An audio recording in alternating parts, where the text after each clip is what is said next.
Assalamualaikum warahmatullahi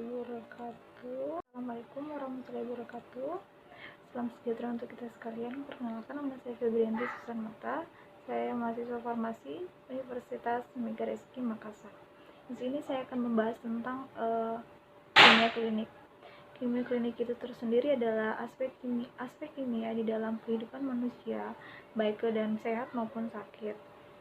Kimia klinik sendiri itu bertujuan untuk mendeteksi penyakit, memantau risiko, memantau perkembangan penyakit seperti mengecek gula darah dan lain-lain, memantau pengobatan lain-lain, apakah dia tidak alergi terhadap suatu obat, dan mengetahui ada tidaknya kelainan penyakit yang dijumpai dan berpotensi membahayakan.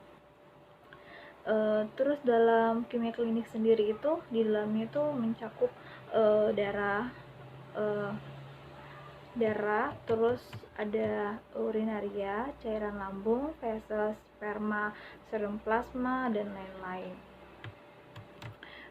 Di dalam kimia klinik pun dia ada pemeriksaan laboratorium klinik itu seperti contohnya pemeriksaan kimia klinik seperti yang akan saya bahas. Terus pemeriksaan hematologi seperti pada penyakit kanker darah atau hepar. Terus pemeriksaan mikrobiologi atau parasitologi itu seperti virus-virus ya, TB atau HIV. Terus pemeriksaan imunologi, imun tiap orang. Terus urinalisa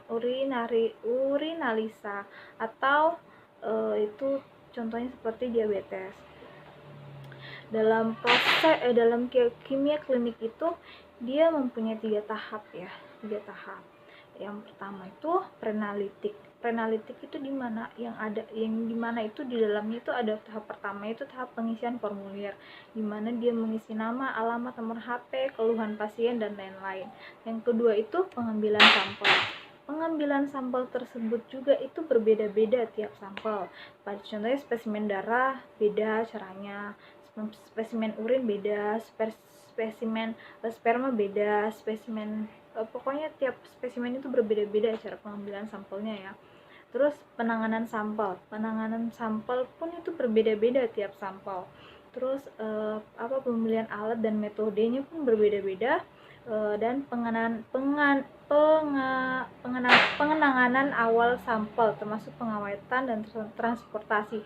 Seperti contohnya kita mau pengambilan sampel darah ya, ini darah harus tetap sterilkan atau kita harus segera membawanya. Misalnya dari PMI dari rumah sakit butuh darah dari PMI, itu PMI harus membawanya cepat dan dalam box darah ya, sehingga kualitas darahnya itu tidak berubah, sehingga nanti hasil akhirnya pun tetap stabil dan sesuai ya, karena sampelnya tetap masih utuh dan stabil dan tidak rusak.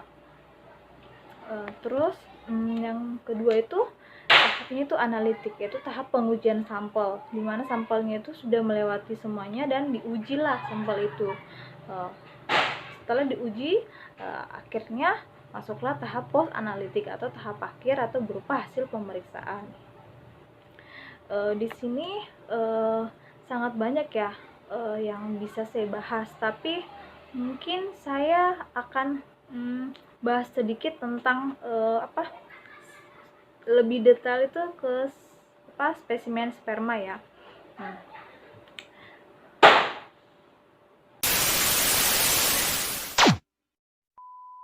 Masuk kita ke spesimen sperma. Sperma adalah zat setengah cair atau zat kental yang terdiri dari 2 bagian, yaitu plasma sperma sama spermatozoa. Terus sel ini dia mempunyai ukuran itu 50 sampai 60 mikrometer, dan dia itu terdapat 3 bagian, yaitu kepala, leher, sama ekor. Untuk sperma contohnya seperti ini ya. Terus sperma dewasa itu kepalanya itu mengandung nukleus. Terus bagian ujung kepala itu mengandung akrosom yang menghasilkan enzim yang berfungsi untuk menembus lapisan-lapisan dari sel telur tersebut. waktu fertilisasi. Terus bagian tengah sperma itu mengandung mitokondria yang menghasilkan ATP sebagai sumber energi untuk pergerakan sperma, dan ekor sperma berfungsi sebagai alat gerak. Cara pengambilannya ini sangat penting ya. Tidak melakukan aktivitas seksual selama 2-4 hari sebelum pengambilan spesimen. Yang kedua itu gunakan tempat penyimpanan spesimen yang bersih dan kering dan rapat ya. Terus pengambilan spesimen sedekat mungkin dengan jadwal aktivitas seksual Anda yang biasa. Terus hindari penggunaan pelumas apapun ketika pengumpulan spesimen. Dan spesimen harus diambil, ditutup di tempat penyimpanan yang baik, yang rapat. Terus untuk mempertahankan spesimen pada suhu tubuh sementara, Anda membawanya bawa di bawah lengan atau dekat dengan dada. Disimpan ya, kalau mau kita bawa, ditaruh di bawah lengan atau di bawah dada. Terus spesimen harus dianalisis dalam 1 jam setelah pengambilan. Jadi dia harus segera dianalisis, harus segera diperiksa. Penanganan sampelnya. Spesimen setelah ditampung, maka sperma harus secepatnya diserahkan kepada petugas laboratorium. Karena sperma itu mempunyai sifat yang mudah berubah karena pengaruh luar gitu loh. Sperma yang dibiarkan begitu saja akan berubah pH-nya, viskositasnya, molaritasnya, dan berbagai sifat biokimianya gitu. Terus penanganannya juga harus hati-hati. Kalau untuk pengawetan sih secara umum udah ada ya, tetapi hal yang penting harus kita perhatikan bersama-sama, yaitu sampel sperma harus disimpan sesuai suhu tubuh. Jika suhu tubuh terlalu hangat atau terlalu dingin, maka hasil pemeriksaan tidak akan akurat. Hal ini penting karena sampel sperma harus segera diperiksa harus segera dibawa ke laboratorium dalam jangka 30 sampai 60 menit setelah sperma diambil, sehingga dia punya hasil nanti maksimal. Terus penyakit-penyakit apa sih yang berhubungan dengan spesimen sperma? Itu biasa tingkat kesuburan pria ya. Terus keberhasilan vasektomi. Terus mendiagnosis sindrom Klinefelter. Terus diagnostiknya itu ada makroskopik dan mikroskopik. Makroskopik dan mikroskopik. Makroskopik itu dia penglihatannya secara langsung, bisa dari volume, pH, bau, warna, likuifaksi, vikositas. Itu yang dilihat secara mata ya. Kalau mikroskopik menggunakan alat itu jumlah spermanya, pergerakan spermanya, morfologi, perhitungan sel bulat.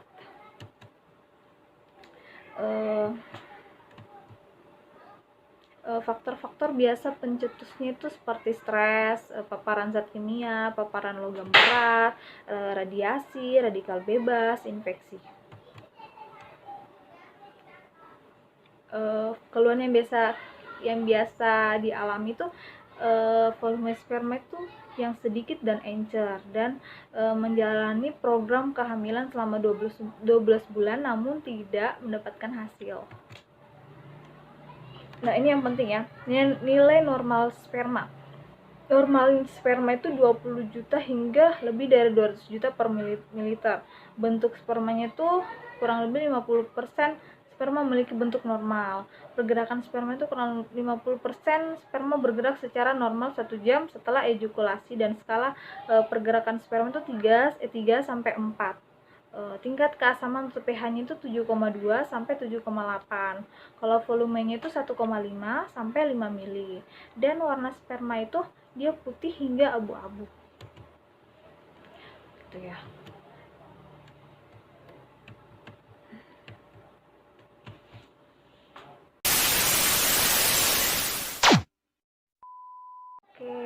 adalah itulah hasil paparan yang mungkin bisa saya bagi untuk teman-teman sekalian. Kurang lebihnya mohon dimaafkan. Terima kasih. Assalamualaikum warahmatullahi wabarakatuh.